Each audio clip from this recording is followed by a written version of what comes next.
السلام عليكم، مرحبا بكم مشاهدينا الكرام في قناتكم مملكة العرب مع سومي. صحة رمضانكم، صحة فطوركم، صحة سحوركم كما يلقاكم. هذا لا فيديو راني قلت لكم نقول لكم واش راكم مع رمضان، نتمنى تكونوا في احسن الاحوال. جبت لكم واحد الوصفه مقاديرها كاع من المنزل، ما تعييكش. سبق ودرت لكم معجون الليمون والبرتقال، وقعد لي باسكو بنتي ما حبتش تاكلو باسكو يمد لنا غير غو تاع مراره باسكو بالقشور.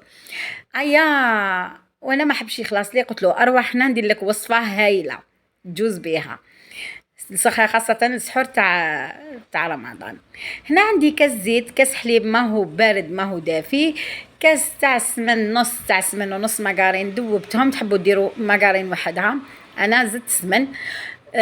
قرصة تاع ملح وملعقة صغيرة تاع لافاني. هنا زيدوا ملعقة صغيرة تاع سكر غلاس، لاني انا هنا راني نسيتها مي زدتها كي وانا نخلطها هكا في الفارين، زدتها وغربلتها وزدتها معاهم. تحبوا تزيدوها تحبوا لا نتوما والكونفيتور الا كان حلو. هنا راني زدت الملعقه تاع سكر غلاس كيما راكم تشوفوا. هنا غربلتها باه ما يجونيش هذوك لي غرومون اللي يقطعوا لي العجينه كيما تعرفوا. راني نطم فيها فوالا كيما راكم تشوفوا هكذا. لازم تكون طريه، هي طريه باسكو مبسه بزاف. من المستحسن حبيباتي تخلوها تريح نصف ساعه او ربع ساعه في الثلاجه.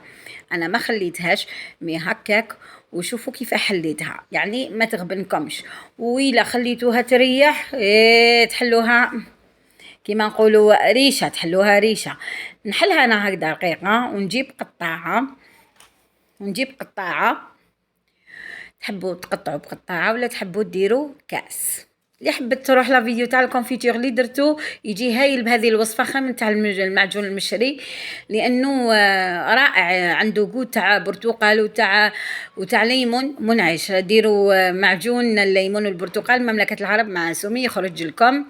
ها هو المعجون انا بالعاني هنا درتو، عقدته باه ما يجيش مايه، باه نقدر نديرو. كنت على بالي بلي حنديرو غاطو، كان رايح الغاطو، قعد غير شويه في الفريجيدار كي شتو ما حبش يروح. قلت له اروح نديرك وصفه، نديرك غاطو تروح جزء بالخف، سيرتو مع قهوه السحور تاع رمضان. كما راكم تشوفوا هنا مشاهدينا حليتهم هكا دوائر، راني نحشي ومن بعد جبت فرشات حبيت نديرهم هكذا. المقطع الدوزيام تحدث لي اللي هو صفر البيض، درت له قطره تاع خل باه تروح له الريحه، ودرتو بالبانسو يعني من فوق هادو، ودرت لهم شويه الفيرميسال. نكمل العمل هكا مشاهدينا. ما تنسوناش بلي جيم ولي كومونتير، ونقول لكم ارواحوا تشوفوا الوصفه كيف خرجت. نقسم لكم حبيبه تشوفوها كيف جات هايله هايله هايله.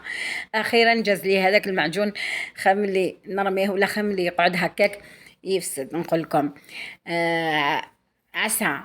عساكم بخير، وعساكم بصحة جيدة إن شاء الله. ونقول لكم بقوا على خير إلى وصفات ما خير.